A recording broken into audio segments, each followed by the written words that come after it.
حضرت آدم علیہ کا جب پتلا بنایا گیا مٹی سے تو اللہ تبارک و تعالیٰ نے جبریل امین کو حکم دیا کہ زمین سے مٹی لائی جائے. ٹھیک ہے. ایک بات ہمیشہ یاد رکھیں, یہ بڑی کمال کی بات ہے کہ ہم سب کی مٹی وہیں سے لی گئی ہے جہاں پر ہماری تدفین ہونی ہے. اچھا. انسان کی یعنی جہاں دفن ہونا ہے, جہاں قبر بنے گی, وہیں کی مٹی سے انسان کو بنایا گیا. ٹھیک ہے, یہ قدرت کا ایک بڑا خوبصورت اصول ہے.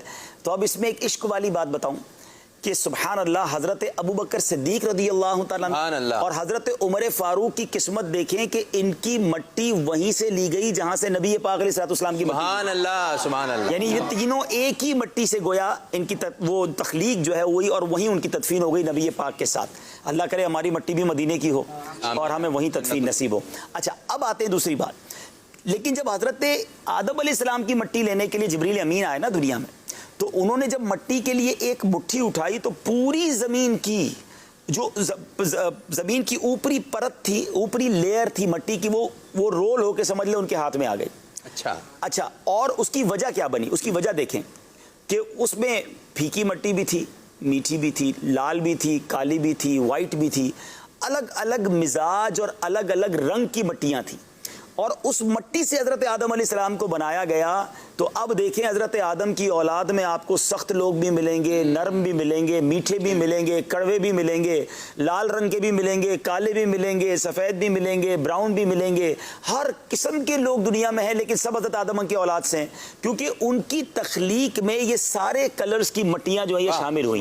افریقہ کی مٹی بھی شامل ہوئی, یوں سمجھ لیں یورپ کی بھی شامل ہوئی, پاک و ہند کی, ایشیا کی بھی ہوئی, تاکہ ہر طرح کی اولاد آدم ہوئی. تیسری بات جو اور دلچسپ ہے, آدمی, ہاں آدمی, ہم آدم سے ہیں آدمی. ہاں اچھا, تیسری بات وہ یہ ہے کہ حضرت آدم علیہ السلام کا جب پتلا بنا لیا گیا اور اس میں روح ڈالی گئی, تو سب سے پہلے روح پہنچی ناک پر. اچھا, سر کی جانب سے روح داخل ہوئی, تو ناک پر جب پہنچی تو آپ کو آئی چھینک, اور جیسے ہی زبان پر روح آئی, یعنی ناک کے بعد زبان بولنے کے قابل ہوئی, تو پہلا لفظ جو آپ کی زبان سے نکلا وہ الحمدللہ نکلا. سبحان اللہ. چھینکنے کے بعد جو ہم الحمدللہ کہتے ہیں, حضرت آدم کا پہلا عمل اس دنیا میں چھینک تھا, اور آپ نے پہلا جملہ جو کہا وہ کہا الحمدللہ. اور کمال دیکھیں, جب کوئی الحمدللہ کہتا ہے تو ہم کیا کہتے ہیں جواب میں؟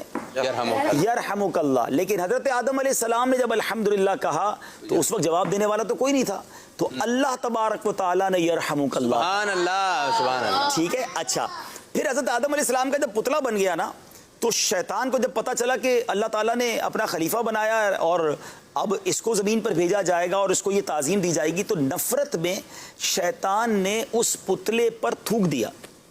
اچھا, اب یہ جو اب مزے کی بات آپ کو بتاؤں, یہ ہمارے پیٹ پر جو ناف بنی ہوئی ہے نا, یہ ناف پہلے نہیں تھی. حضرت آدم علیہ السلام کے جسم پر ناف نہیں تھی, ناف مبارک نہیں تھی. شیطان نے جس جگہ تھوکا اس جگہ پر جبریل امین نے اس مٹی کو نکال دیا. اس حصے کو نکالا تو یہ بیلی بٹن جس کو انگریزی میں کہتے ہیں, جو ہمارا ناف کے جگہ جو چھوٹا سا سوراخ ہے, یہ بن گیا. اچھا, اب اس مٹی سے کیا بنا؟ تفسیر روح البیان میں یہ ہے کہ اس مٹی سے کتا بنایا گیا. اچھا, اس جو چھوٹا سا پیس آف دا سینڈ تھا اس سے بنایا گیا کتا, مٹی سے بنا. اب ذرا سنیں تو صحیح. اب کتے میں 3 عادتیں ہیں, وہ انسان کا دوست بھی بن جاتا ہے, یہ بات بھی, انسان کو کاٹتا بھی ہے, یہ بھی ہے, اور ساری رات جاگتا بھی ہے. ٹھیک ہے, علماء نے اس کی تینوں کی وجہ بتائی.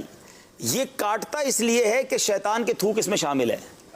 یہ انسان کا دوست اس لیے جلدی بن جاتا ہے, قریب اس لیے آ جاتا ہے کہ اس میں حضرت آدم والی مٹی بھی ہے, اور یہ ساری رات جاگتا ہے اس لیے کہ جبریل امین کے ہاتھ لگے ہیں. سبحان اللہ. تو یہ وہ باتیں ہیں جو یوں سمجھیے واقعات تو انبیاء کا ہی ہے, لیکن شاید یہ باتیں نیو ہوں گی ہمارے ناظرین کے لیے, انٹرسٹنگ بھی ہیں, اور یہ معلومات کتابوں میں پڑھیں تو ملتی ہیں. تو اللہ پاک ہم سب کو اور انبیاء کرام کا فیضان نصیب.